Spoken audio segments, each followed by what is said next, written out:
welcome back once again to After the Credits. So today, again, got around to seeing a movie that's been out for a little bit. Been wanting to see it, but again, financial issues getting in the way. Now I'm finally able to catch up a little bit. Still can't quite swing seeing every movie that I want to see right now. I'm going to try and squeeze them in little by little, but honestly, I'm flat broke right now. I think I have enough money in my savings account to probably pay my bills up until the end of the year.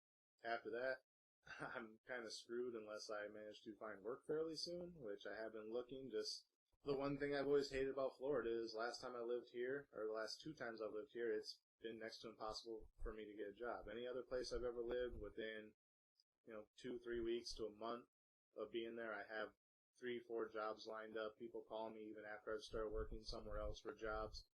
And I've been in Florida almost 6 months now and nothing. And it's not that I haven't been trying.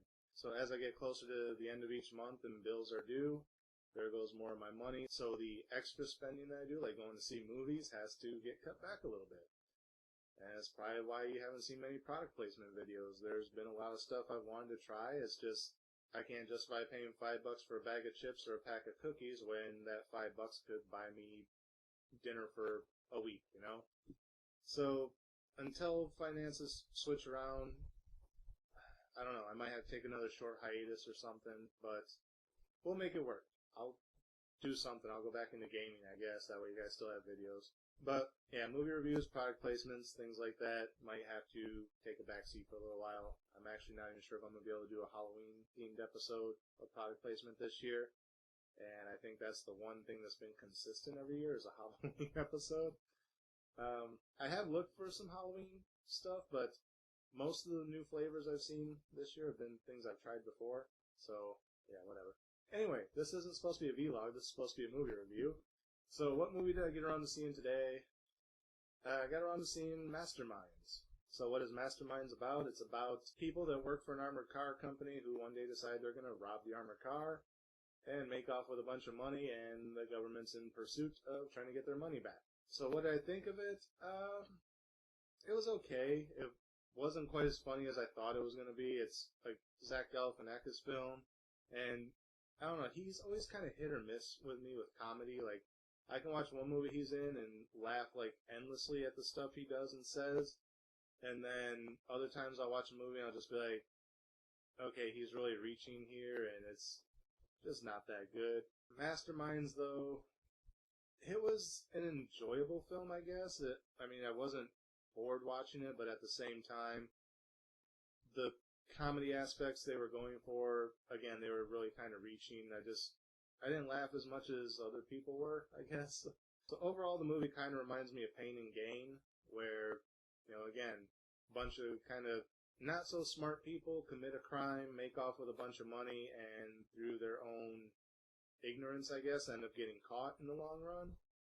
In fact, this movie kind of plays out semi-similarly, except not quite as centralized as Pain and Gain was. And again, this is based on a true story, so this did actually happen to a degree. I'm not sure, again, how much of these based on a true story films are changed from the actual events, but apparently this did actually happen somewhere. Maybe there's something to that old adage that you're too smart for your own good. Like, honestly, if all these not-so-bright people can commit these crimes and get away with it, and the only reason they get caught is because they eventually start acting stupid about everything, maybe it's my own intelligence that's keeping me back in this world. Maybe I should just, no. I was going to say maybe I should go out and rob a bank, but no. Because I'm smart enough to know that I don't want to go to prison if I were to get caught. So, no bank robbing for me. But yeah, so, I don't know. You see these types of movies, and then you find out that these people are of very low intelligence, and it's like, it would seem like it's just such an easy thing to do, I used to work with a guy whose uncle actually robbed a bank once. He got caught, but he pulled it off, he got away with it for a while. They eventually managed to track him down and find out who he was, but for the most part, he pulled it off, So, I don't know, it seems like banks really need to crack down or something, because it seems like a lot of dumb people can get past your security fairly easily. So if a smart person actually broke down and was like, screw it, I'm going to do it, you gotta question, how would you ever catch them? Again, you know, crime labs are a lot more advanced nowadays, so it's a lot easier to catch people, even if they are fairly more intelligent. But then again, those aren't the ones that get movies made about them, are they?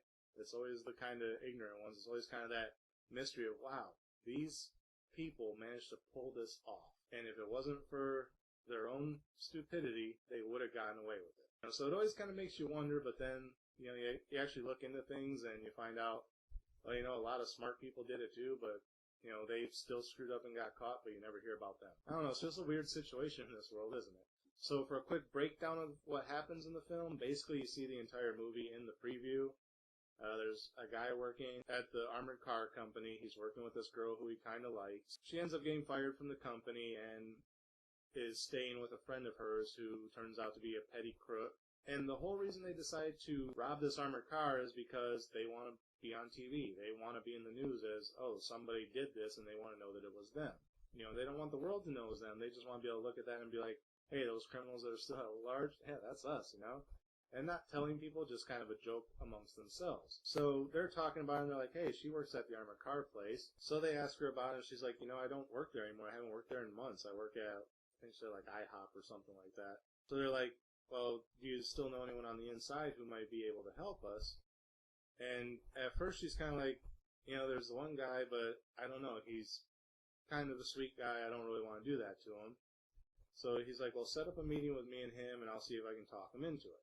So she sets up the meeting under the guise of a false date. And, you know, he starts talking to the guy, and he's kind of like, you know, do it for her. And he's like, okay, I'll do it for her.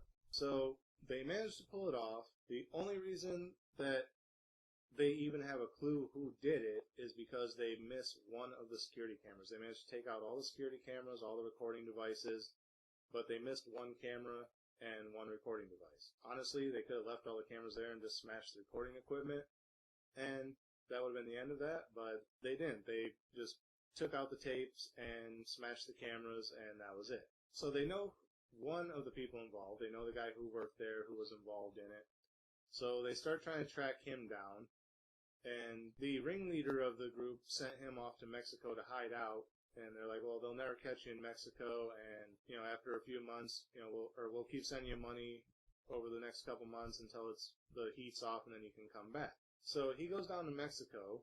And the only reason they find out where he's at is because the ringleader decides that he's going to turn him in for the cash reward. So he calls the FBI or whoever's, I think it was the FBI that was looking for him, and he's like, yeah, he's in Mexico, because he wants $500,000 on top of the $17 million he's just stolen. So again, their own stupidity ends up being the thing that cost them. That, and the one mistake everyone always makes is they start spending frivolously, like they start out with a shopping spree, then they start buying cars, then a mansion, and blah, blah, blah. So obviously that got the government's attention, because where are these people suddenly getting all this money? You know, you don't think the government realizes when someone springs up as a millionaire overnight? You know, their own mistakes kind of end up costing them. And there's a series of events where the guy in Mexico finds out that, you know, the ringleader kind of turned on him, so he kind of turns back on him. And he's going to reveal everything to the feds and whatnot, but then, of course, the girl gets captured. So he has to go in and try and save the girl. And in the long run ends up, you know, kind of revealing everything to the feds, and they make the arrests, and that's kind of the end of the movie. Again, you know, it's a heist movie that is being made into a movie, so obviously you know it's going to end poorly. So I'm not really spoiling anything there. You know they're going to get caught, otherwise how would they have made this movie unless people are confessing to a crime on film? In which case, again, that'd be your own stupidity biting you in the ass. One thing I will mention about this film, though, is during the credits, they actually mentioned that they're like telling like what happened to each of the people afterwards. And it says like the one guy who Zach Galifianakis' character occasionally works as a consultant on films. And they like show a picture of the actual guy with Zach Galifianakis. So apparently he was telling this story and kind of recounting it and trying to make sure it's, I guess, as accurate as possible, other than, you know, the movie magic changes.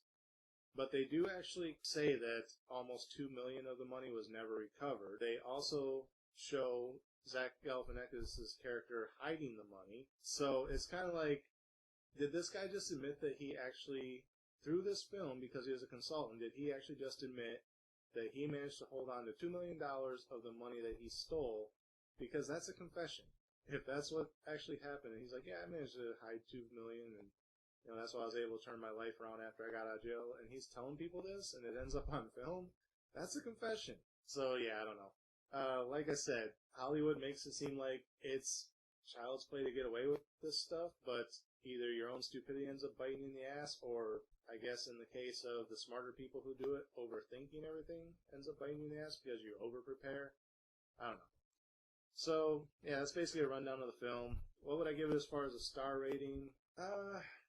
Again, it wasn't a bad film. As far as a movie that is based on actual events, I liked it better than Deepwater Horizon. But at the same time, it's still just kind of a middle-of-the-road movie. I didn't really laugh as much as other people in the theater were. Like, a lot of the jokes just kind of fell flat. Zach Galifianakis was kind of overreaching for a laugh here and there. So it's just kind of like, do you have to try so hard in every other film that you're in? Give it a rest, Let the jokes come naturally. It's like in the other comedy films where they just do like line-o-rama, and they're like, oh, let's see what jokes actually stick, and then we'll like insert them in the movie, and then they end up like having way too many of the same jokes, and it's like, pick the best joke, put it in the damn movie, and move on. Line-o-rama stuff bugs the hell out of me, and this isn't line-o-rama, but it's not far off, honestly, with the way Zach Galifianakis' comedy styling works, so it loses something there. Plus, I didn't really laugh at the jokes they did choose to leave in. I mean, I chuckled a couple times here and there, but it was for a comedy, it wasn't that good. But at the same time, like I said, I did like it better than Deepwater Horizon, and I gave that a 3. But I don't believe this film deserves a 3.5. So again, I guess I'm gonna have to give it a 3. So there you have it, my review of Masterminds. It's a middle-of-the-road film.